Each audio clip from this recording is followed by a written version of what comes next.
Hello students and welcome to this new lecture. This is your continuation part of the chapter first the sentences. हमने last time बहुत कुछ देखा था sentences में. आपको याद रखना पड़ेगा, अगर याद नहीं है तो फिर से आपको lecture देखना पड़ेगा. Sentences पढ़े थे हमने, phrase पढ़ा था हमने, solve भी किया था ये exercise. Parts of a sentence कौन कौन से होते हैं, subject predicate की बात की थी हमने, कैसे आइडेंटिफाई करना है सब्जेक्ट प्रेडिकेट वो भी देखा था, और सेंटेंसेस के टाइप्स भी देखे थे जिसमें एसर्टिव सेंटेंस, एसर्टिव और डिक्लेरेटिव सेंटेंस हमने देखे थे। जिस एसर्टिव के अंदर दो टाइप के सेंटेंस होते हैं, अफर्मेटिव और पॉजिटिव या नेगेटिव। पॉजिटिव मतलब नॉट नहीं है, नेगेटिव मतलब नॉट है। ये सेंटेंस देखे थे और ये एक्सरसाइज भी हमने लास्ट टाइम बहुत ही डिटेल में सॉल्व की थी। चलिए अब हम आगे बढ़ते हैं इंपरेटिव सेंटेंसेस पे।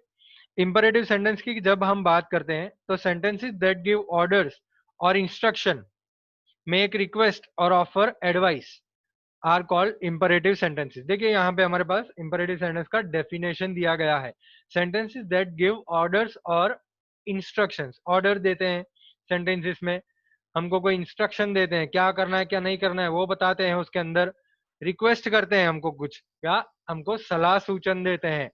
तो ये सारे इंपरेटिव सेंटेंसेस हो जाते हैं। देखो यहाँ पे ऊपर जो पिक्चर दिया हुआ है उसमें clearly, mother please buy me a packet of potato chips. तो ये बच्चे ने उसकी मदर को रिक्वेस्ट की कि भाई पोटेटो चिप्स मुझे लेके दीजिए। Have some fruits they are healthy, तो उसकी मम्मी ने उनको एडवाइस दी बच्चे को कि भाई फ्रूट खाइए, हेल्दी है। डोंट ईट पोटेटो चिप्स, तो ये बोल दिया उन्होंने ऑर्डर कि पोटेटो चिप्स नहीं खाना है। ठीक है, देखिए mother please buy me a packet of potato chips, तो ये हो गया request. Don't eat potato chips, तो ये हो गया कमांड, कमांड मतलब order. Have some fruits they are healthy, ये हो गया हमारा एडवाइस, सलाह दी है उन्होंने। Structure of an imperative sentence. बेटा इंपरेटिव सेंटेंस हम कैसे आइडेंटिफाई करेंगे? सबसे पहले हमको दिखता है वर्ब। ठीक है, सबसे पहले हमको दिखता है वर्ब। कमांड के अंदर सबसे पहले हमको यहाँ पे दिख रहा है ना वर्ब, कम हियर, तो कम वर्ब है। Take the medicine twice daily, तो एडवाइस हो गई ना, टेक आगे आ गया है ना, वर्ब है टेक, देना, सॉरी लेना। These sentences begin with a verb and the subject. You is implied. आगे यू लगा हुआ ही है, ऐसा मान के ही चलना है, लेकिन यू लगाना नहीं है। प्लीज लिसन टू मी हो गया हमारा रिक्वेस्ट। प्लीज तो लगा हुआ है, प्लीज यू थोड़ी ना बोलेंगे हम, प्लीज लिसन टू मी ऐसा बोलेंगे। यू तो इम्प्लाइड है, यू बोला ही जाता है कि भाई ठीक है, यू हमको सामने वाले की ही बात कर रहे हैं, लेकिन यू हमको लिखना नहीं है। इंपरेटिव सेंटेंस में यू बिल्कुल भी लिखना नहीं है, ये ध्यान रखना बेटा। In sentences that are request usually please हमको देखने को मिलता है, और प्लीज के बाद हमको वर्ब देखने को मिलता है। जैसे प्लीज लिसन, लिसन वर्ब हो गया, प्लीज उसके आगे आ गया, तो ऐसे बोलते हैं हम, रिक्वेस्ट करते हैं ना, रिक्वेस्ट करने में प्लीज लगाते हैं हम। इंपरेटिव सेंटेंस फुल स्टॉप से खत्म होता है। चलिए एक्सरसाइज पे आते हैं। First sentence, come here, come here, क्या होगा भाई? रिक्वेस्ट की है? रिक्वेस्ट तो नहीं है। क्या हमको सलाह दी है, एडवाइस या सजेशन दिया है? नहीं भाई, ये तो कमांड है, ये तो ऑर्डर है, तो हम कमांड को अंडरलाइन करेंगे। यहाँ पे कमांड को अंडरलाइन कीजिए बेटा आप टेक्स्ट बुक के अंदर। कम हियर है हमारा कमांड, ठीक है, अंडरलाइन करिए कम, कमांड पे। Number two, please come immediately, please आ गया, प्लीज हो जाता है हमारा रिक्वेस्ट। प्लीज आंख बंद करके रिक्वेस्ट, ठीक है। फर्स्ट हो गया कमांड, सेकंड हो गया रिक्वेस्ट, टिक कर लीजिए। नीचे बढ़ते हैं, क्लियर करना पड़ेगा मुझे ये। चलिए number three, open the door, open the door, बताइए क्या होगा? कमांड है, ऑर्डर किया है, एडवाइस दिया है, सजेशन दिया है या रिक्वेस्ट किया है? बताइए। तो ऑब्वियसली आपको अगर मैं बोलूँ ओपन द डोर, तो आपको मैं ऑर्डर दे रहा हूँ ना, तो ये हो गया answer, command. Number four, please pass me the salt, तो ये हो गया हमारा रिक्वेस्ट, ये हो गया request. Number five, go left then turn right and there you will find the school, ये क्या है भाई?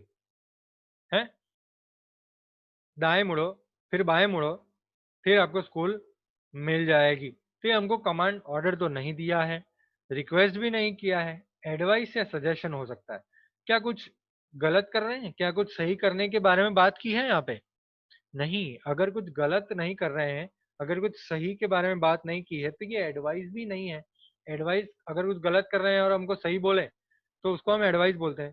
यहाँ पे तो हमको सजेशन दिया है कि भाई पहले एक काम करना, दाएं मुड़ना, बाएं मुड़ना, फिर स्कूल आ जाएगी।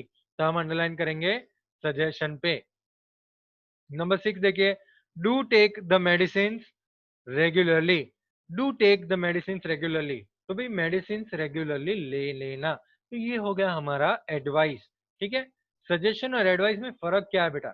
सजेशन मतलब हमको कुछ करने को बोल रहे हैं जो हमको नहीं पता, और एडवाइस मतलब हमको कुछ करने को बोल रहे हैं जो हमको पता होना चाहिए।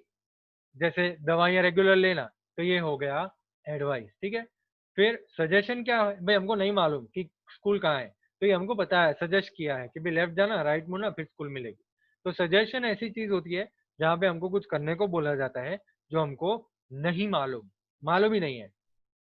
एडवाइस मतलब ऐसी चीज जो हमको करने को बोलते हैं जो हमको करना चाहिए, हमको मालूम है लेकिन हमको करना चाहिए। ठीक है। ये छोटा सा डिफरेंस है एडवाइस और सजेशन के बीच में। नंबर 7 देखिए भाई, stop the music at once. तो ऑब्वियसली ऑर्डर है भाई, आवाज बंद करो तुरंत ही, स्टॉप द म्यूजिक, है ना। Number 8, you should visit a doctor immediately. आपको एक डॉक्टर को मिलना चाहिए भाई, हमको मालूम है लेकिन हमको करना चाहिए, डॉक्टर को मिलना चाहिए। तो ये हो गया एडवाइस। यू number 9, please help me find my book. भाई आंख बंद करके प्लीज आ गया तो request. Number 10, you can try this medicine, it has no side effect. आप ट्राई कर सकते हो मेडिसिन को, नो साइड इफेक्ट। तो भाई हमको मालूम नहीं था कि मेडिसिन के साइड इफेक्ट है कि नहीं। अच्छा किया आपने बता दिया। तो ये हो गया सजेशन। चलिए 5 सेकेंड रुकता हूँ, आप टेक्स्ट बुक में टिक कर लीजिए, लिख लीजिए। 10, 9, 8, 7, 6, 5, 4, 3, 2, 1। क्लियर। चलिए आगे बढ़ते हैं। तो ये है हमने एक्सरसाइज की, tick the correct option to show what kind of each sentences. ठीक है। डी एक्सरसाइज हमने यहाँ पे खत्म की। हमने बात की थी इंपरेटिव सेंटेंस की, जहाँ पे कमांड, एडवाइस, सजेशन, रिक्वेस्ट होता है, राइट। लेकिन इंटरोगेटिव सेंटेंस की हम जब बात करते हैं तो वो क्वेश्चन हो जाता है। Sentences that are used to ask questions, उसको हम बोलते हैं इंटरोगेटिव सेंटेंसेस। एग्जाम्पल्स देखिए, आर यू मिसेस शर्मा। तो यहाँ पे क्या आंसर आ सकता है? यस और नो। हाँ मैं मिसेस शर्मा हूँ, नहीं मैं मिसेस शर्मा नहीं हूँ। तो ये आंसर हमको मिलता है। तो जो भी आंसर मिले आपको, ये सेंटेंस कैसा हो गया? इंटरोगेटिव सेंटेंस, क्वेश्चन पूछने वाला। ठीक है। What are you looking for. तो देखो डब्ल्यू एच वाले वर्ड्स आगे आते हैं और पीछे क्वेश्चन मार्क लग जाता है, तो ऑब्वियसली इंटरोगेटिव सेंटेंस बन जाता है। इंटरोगेटिव सेंटेंस दो टाइप के होते हैं, एक यस नो क्वेश्चन जो हमने आर यू मिसेस शर्मा वाला देखा वो, और एक डब्ल्यू एच वाले क्वेश्चन जो what are you looking for हमने देखा। Yes no question, W H question. We should remember that in an interrogative sentence we place the auxiliary verb before the subject। भाई बहुत ही इंपॉर्टेंट है ये point. Interrogative sentence में subject के आगे हम ऑक्सिलरी वर्ब लगाते हैं। ऑक्सिलरी वर्ब अगर सेंटेंस में हो तो, अगर सेंटेंस में हो तो हम ऑब्जेक्टिव सब्जेक्ट के आगे हम ऑक्सिलरी वर्ब लगाएंगे। एग्जांपल देखिए, दे हैव बॉट स्वीट्स, ये रहा आपका example, they have bought sweets. तो ये हो गया हमारा स्टेटमेंट। अगर इसको इंटरोगेटिव में कन्वर्ट करना है तो क्या करेंगे भाई? ऑक्सिलरी वर्ब को आगे लेके आएंगे। चले लेके आते हैं। हैव दे बॉट स्वीट, हो गया कुछ, खत्म, बात ही खत्म, क्वेश्चन हो गया, बहुत ही इजी हो गया। We always put a question mark at the end of the interview. भाई ये मत भूलना, आधा मार्क कट कर दूंगा मैं। क्वेश्चन मार्क अगर नहीं लगाया इंटरोगेटिव सेंटेंस के पीछे तो आधा मार्क कट हो जाएगा। हैव दे बॉट स्वीट्स, ये हो गया हमारा क्वेश्चन। हम ऑक्सिलरी वर्ब को आगे लेके आए और सब्जेक्ट को पीछे लेके गए। भाई अगर ऑक्सिलरी वर्ब नहीं है तो क्या करेंगे? बाद में देखते हैं। In the interrogative sentence be, the auxiliary verb have is placed before the subject, ये तो हमने देखा ही। A question mark is used at the end of an interrogative sentence, interrogative sentence के पीछे हम क्वेश्चन मार्क लगाएंगे ही लगाएंगे, क्योंकि वो क्वेश्चन है ना, क्वेश्चन मार्क तो लगेगा ही ऑब्वियसली। स्ट्रक्चर कैसा होता है, स्ट्रक्चर में यस नो क्वेश्चन में आर यू मिसेस शर्मा, तो आर तो ऑक्सिलरी वर्ब है। ऑक्सिलरी वर्ब कौन कौन से है भाई, is, am, are, was, were, will, shall, has, have, had, ये सारे हैं हमारे ऑक्सिलरी वर्ब। आर हो गया हमारा auxiliary verb, are you Mrs Sharma तो ऑक्सिलरी वर्ब आगे है, सब्जेक्ट पीछे है। यस नो वाला क्वेश्चन का एग्जांपल है, are you Mrs Sharma, yes I am Mrs Sharma, no I am not Mrs Sharma, तो ये दो आंसर हमको मिलते हैं, यस नो। ऐसे क्वेश्चन को हम बोलते हैं यस नो क्वेश्चन, जिसका आंसर यस नो में हमको मिलता है। Some auxiliary verbs are is, do, have, can, was, were, had, भाई ये तो रमण भवन लिखा हुआ है, हमको कैसे याद रखना है, प्रेजेंट टेंस में is, am, are, past tense में वॉज, वेयर, फ्यूचर टेंस में will, shall, has, have present tense, had past tense, will have, shall have future tense, तो ये सारे ऑक्सिलरी वर्ब है। चलिए आगे बढ़ते हैं। ये जो एग्जाम्पल हमको दिया गया है वो WH क्वेश्चन वाला एग्जाम्पल है बेटा। देखो what are you looking for, WH वाला वर्ड। WH वाले वर्ड कौन कौन से हैं भाई, what, why, when, where, whom, whose, which, बहुत इंपॉर्टेंट है भाई, याद रख लेना। What, why, when, where, whom, whose, which, how, ये सारे WH वाले वर्ड्स बनते हैं और भाई इससे क्वेश्चन बनाए जाते हैं, कहीं कहीं क्वेश्चन, ठीक है। चलिए तो ये हो गया हमारा WH वाले वर्ड्स। भाई एक बात ध्यान रखनी है कि WH वाले जो भी वर्ड्स हैं वो वर्ड्स में यस नो वाले आंसर नहीं मिलते हैं, ठीक है। थोड़े बड़े बड़े आंसर बोलने पड़ते हैं, एक line, one line, two line, three line, four line, तो ये हो जाता है हमारा WH वाला क्वेश्चन। चलिए WH question begins with interrogative pronouns. अभी सर ये इंटरोगेटिव प्रोनाउंस क्या होता है, अरे बाप रे, इंटरोगेटिव प्रोनाउंस होते हैं WH वाले वर्ड्स, ठीक है। whom, whose, whom, who are used to ask questions। जैसे एग्जांपल देखिए, who has written this letter, whose bag is this, whom do you want to reward। अभी सर इंटरोगेटिव प्रोनाउन फिर भी समझ में नहीं है। देखो बेटा, प्रोनाउन मतलब ऐसे शब्द, प्रोनाउन मतलब ऐसे शब्द जो शब्द हम किसी पर्सन के लिए यूज करते हैं, लेकिन उसकी नाम की जगह पे हमको वो पर्सन के बारे में नहीं पता तो हम प्रोनाउन यूज करते हैं। Simple example, he is a boy, भाई ही कौन है हमको मालूम नहीं है, वो मैं ये स्टूडेंट की बात कर रहा हूँ, वो स्टूडेंट की बात कर रहा हूँ, कौन से स्टूडेंट की बात कर रहा हूँ क्लियर नहीं है यहाँ पे, ठीक है। लेकिन ये क्लियर है कि वो बॉय है, ही इज अ बॉय, तो ही है बेटा प्रोनाउन। वैसे प्रोनाउन बहुत सारे टाइप के होते हैं, हम आगे पढ़ेंगे प्रोनाउंस के बारे में, लेकिन प्रोनाउन बहुत सारे टाइप्स के होते हैं, जिसमें से एक प्रोनाउन होता है इंटरोगेटिव प्रोनाउन, जहां पे हम जब क्वेश्चन करते हैं who has written this letter, तो हम किसी आदमी के बारे में बात कर रहे हैं, हम किसी औरत के बारे में बात कर रहे हैं, हम किसी इंसान के बारे में बात कर रहे हैं, तो इसीलिए हम यहाँ पे हु, हुज, हुम यूज कर सकते हैं क्वेश्चन बनाने के लिए, और होता भी है। हाँ, मैं बोलूंगा हु इज स्पीकिंग लाउडली, तो अगर मैं ऐसा बोलता हूं तो मैं ये बोल रहा हूं कि कोई स्टूडेंट है जो जोर से बोल रहा है, कोई इंसान है जो जोर से बोल रहा है, ठीक है। देखो who has written this letter, तो आंसर क्या है, Anil has written this letter, तो आंसर में हमको हु का आंसर में क्या मिला, अनिल, है ना। तो ये किसी बंदे के बारे में बात करें, हम किसी इंसान के बारे में बात कर रहे हैं। Whose bag is this, it is Sonal's bag, तो किसकी बैग है भाई, ये सोनल की बैग, ठीक है। whom do you want to reward, I want to reward Alka, भाई यहाँ पे हम जब whom यूज करते हैं तो सब्जेक्ट को हम पीछे रखेंगे, मतलब जो भी जिसके भी बारे में बात कर रहे हैं वो हम पीछे रखेंगे, ये याद रखना है। whom और who, वो दोनों में डिफरेंस क्या है, who जब आप पूछते हैं तो सबसे पहले इंसान का नाम आता है, और whom जब आप पूछते हैं तो लास्ट में इंसान का नाम आता है। इंपॉर्टेंट इंपॉर्टेंट है, ठीक है।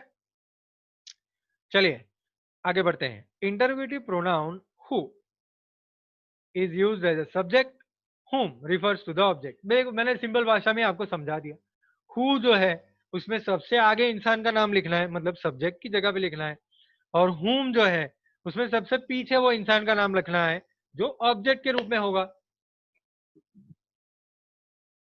who called you, सब्जेक्ट, किसने बुलाया आपको, हु जो है वो सब्जेक्ट हो जाएगा यहाँ पे। whom आर यू कॉलिंग, तो यू है सब्जेक्ट, कॉल कौन कर रहा है, आप कर रहे हो। whom आर यू कॉलिंग, आप किसको बुला रहे हो, तो आप बुला रहे हो ना, तो आप एक्शन कर रहे हो, तो आप हो गया सब्जेक्ट। किसको बुला रहे हो, तो वो है object. Nowadays, in informal conversation, who is commonly used instead of whom? Whom does she want to meet? Who does she want to meet? तो whom, whose, दोनों whom और who दोनों आप यूज कर रहे हैं, तो दोनों ही सही है। ठीक है। इन रिटर्न इंग्लिश जब आप लिखने बैठते हैं तो सेंटेंस ए फॉर्मल हो जाता है, whom does she want to meet, और सेंटेंस बी जो होता है वो जाता है इनफॉर्मल। तो भाई ये समझ में आया, ये फॉर्मल और इनफॉर्मल क्या होता है। फॉर्मल सेंटेंसेस मतलब ऐसे सेंटेंसेस जो हम कभी किसी बड़े से बात कर रहे हैं या कभी टीचर से बात कर रहे हैं, फ्रेंड से बात नहीं करना है, उसको हम बोलते हैं फॉर्मल। जैसे आप स्कूल में बात करते हो टीचर्स से, उसको बोलते हैं फॉर्मल टॉकिंग, और फ्रेंड से बात करते हो तो उसको बोलते हैं हम इनफॉर्मल टॉकिंग। स्पोकन इंग्लिश में जब आप इंग्लिश बोलते हैं तो बी इनफॉर्मल हो जाता है। Who does she want to meet, तो कभी किसी और बंदे की बात कर रहे हैं, कोई बड़े आदमी की बात नहीं कर रहे हैं इनफॉर्मल में। चलिए, what and which are also interrogative pronouns, तो भाई what और which भी interrogative pronouns हो जाते हैं। what is he is a doctor, he is a doctor। what is he is a doctor। what is she is a professor। तो what और विच भी इंटरोगेटिव प्रोनाउंस हो जाते हैं। तो भाई टोटल कितने हमने देखे interrogative pronouns, who, whom, whose, what और which. What is used for persons to enquire about the trade और प्रोफेशन। व्हाट हम यूज करते हैं किसी पर्सन्स के लिए जानकारी पाने के लिए कि वो क्या कर रहे हैं या क्या काम कर रहे हैं, क्या जॉब कर रहे हैं। ठीक है। What is also use to refer to things, तो चीजों के बारे में हमको जब बात करनी है तो व्हाट भी हम यूज करते हैं। जैसे what is in the bag, तो बैग के अंदर क्या है, तो my clothes are in the bag, cloth है, चीजें है ना, थिंग है। व्हाट आर यू ईटिंग, क्या खा रहे हो आप, I am eating an apple thing है, चीज है। विच हम जब यूज करते हैं तब हम पूछ के भी एक पर्टिकुलर ग्रुप में से आपकी कौन सी चीज है या पर्टिकुलर ग्रुप में से कौन सी चीज है। Which is use when we ask about things और about one particular thing in a group, किसी चीज के बारे में पूछ रहे हैं या तो पूरे ग्रुप में किसी चीज के बारे में बात कर रहे हैं तो विच यूज करते हैं। एग्जाम्पल देखिए, विच इज योर बॉटल, तो 50 बॉटल पड़ी हुई है उसमें से विच इज योर बॉटल, तो एक ग्रुप में से आपकी कौन सी है, ये हमने विच यूज किया। Which of these paintings have you made, तो ये 100 पेंटिंग में से आपने कौन सी पेंटिंग बनाई है, तो ऐसे पूछा ना हमने विच। विच हम इसलिए भी पूछते हैं, which is also use to ask question about person when we have to select a person from a group. तो ग्रुप में से एक पर्सन हमको सिलेक्ट करना है तो वो क्वेश्चन उसको अभी पूछना है, उसके लिए हम विच यूज करते हैं। देखिए example, which of you gave the application, तो 50 जन खड़े हैं आपके सामने और मैंने माइक में बोला which of you gave the application, किसने भैया आप में से किसने एप्लीकेशन दी है ये, तो आप हाथ खड़ा करोगे, सर मैंने दी है। चलिए बढ़िया। Which of the boys is ready to play, तो पीई के लेक्चर के अंदर खेलने के लिए गए हैं हम नीचे और सर ने पूछा सबको which of the boys is ready to play, तो ये बॉयज पूरे हैं इसमें से कौन रेडी है खेलने के लिए, तो ये समझ में आया बेटा, इसलिए हम विच यूज करते हैं। Interrogative adjectives are also used to ask questions, what's next, which girl, whose book. Interrogative adverbs are also used to ask questions, where, when, how, why, how often, how long, how soon। WH वाले जितने भी words है सब interrogative sentence है। अब हम सीखेंगे order of words का अरेंज करके हम इंटरोगेटिव सेंटेंस बनाएंगे। चलिए एक्सरसाइज पे आते हैं। एग्जाम्पल देखिए, they are going to the party, are they going to the party, क्या किया, कुछ नहीं किया, हमने ऑक्सिलरी वर्ब जो था आर उसको ला दिया आगे, खत्म। आर थे गोइंग टू द पार्टी, सही हो गया हमारा सेंटेंस, बढ़िया हो गया भाई, सिंपल हो गया ये। आगे बढ़ते हैं, दे आर कमिंग नाउ, तो क्या करेंगे, सिंपल है ना, आर आगे लेके आएंगे, आर दे कमिंग नाउ, भाई पीछे क्वेश्चन मार्क लगाना बिल्कुल भी मत भूलना, मार्क कट कर दूंगा मैं। They are coming now, are they coming now, question mark. Number 2, he is playing with them, auxiliary verb कौन सा है भाई यहाँ पे? सर मैंने बोला था ना भाई, मैंने बोला था कि इज है, is am are, will shall, was were, ये सारे ऑक्सिलरी वर्ब है। तो ये सब देखिए, he is playing with them, तो यहाँ पे ऑक्सिलरी वर्ब कौन सा है? इज। तो इसको आगे लेके आएंगे, is he playing with them, question mark. Number 3, history is her favourite subject, इसको आगे लेके आओ, बात खत्म हो गई यार। Is history her favourite subject, question mark. Number 4, they will come at 4 o'clock, क्या आएगा? विल को आगे लेके आओ, बात खत्म हो गई। Will they come at 4 o'clock, question mark. Number 5, you are Mr Gupta, अच्छा मैं क्या करूं? अपने को क्वेश्चन करना है, अपने को कुछ नहीं करना है। You are Mr Gupta, are को आगे लेके आओ, बात खत्म। Are you Mr Gupta, question mark. Number 6, Tanu and Manu will come to the wedding, auxiliary verb, auxiliary verb, will. Will Tanu and Manu come to the wedding, question mark, खत्म बात।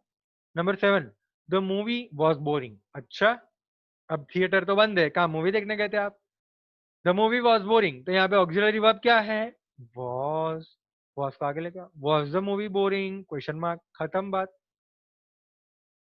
Number 8, they are at home, are को आगे लेके आओ, बात खत्म। Are they at home, question mark. Number 9, she is our new neighbour, अच्छा इसको आगे लेके आओ, is she our new neighbour, question mark, बात खत्म।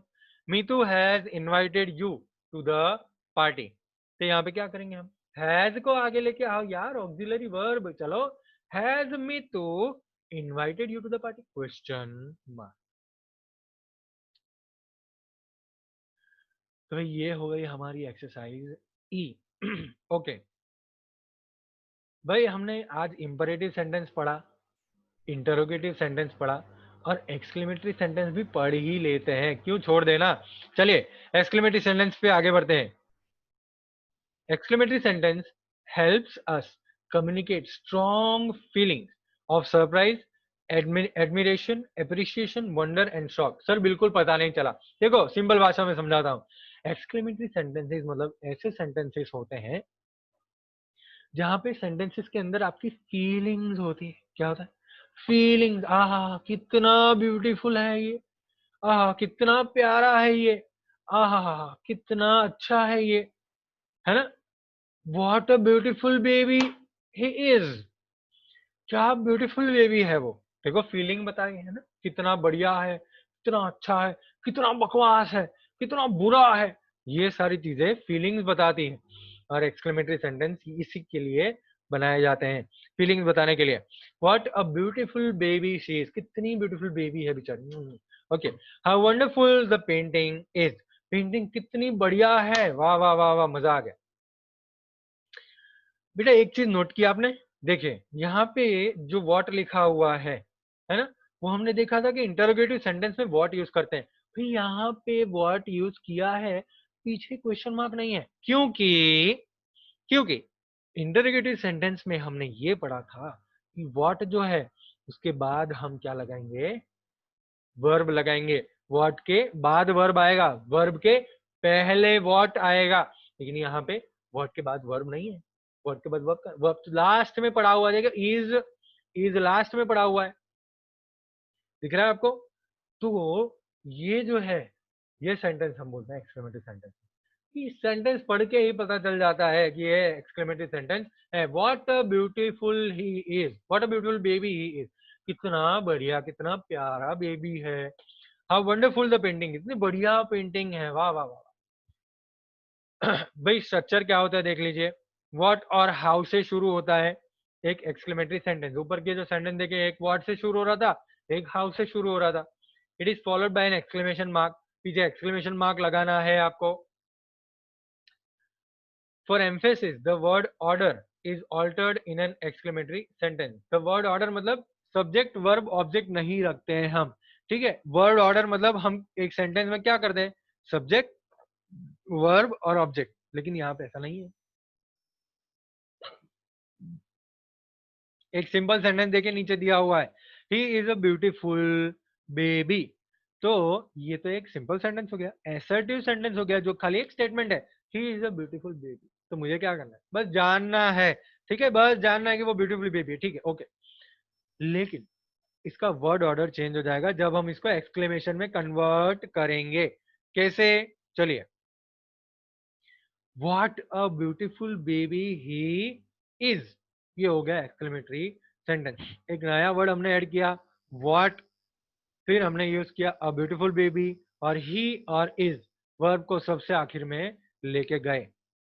और एक सेंटेंस देखिए, the painting is wonderful, painting बहुत ही बढ़िया है, तो मैं क्या करूं, लेकिन ये तो एक एसर्टिव सेंटेंस है, इसको अगर एक्सक्लेमेटरी में कन्वर्ट करना है तो कैसे करेंगे, हाउ, हम यूज करेंगे how, how wonderful the painting is.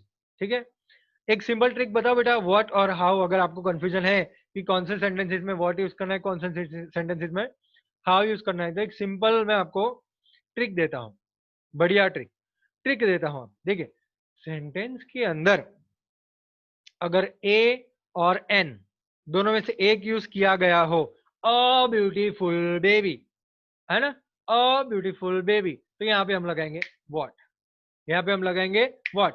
ए और एन अगर सेंटेंस में है तो लगाएंगे व्हाट, ए और एन सेंटेंस में नहीं है तो हाउ लगा देना।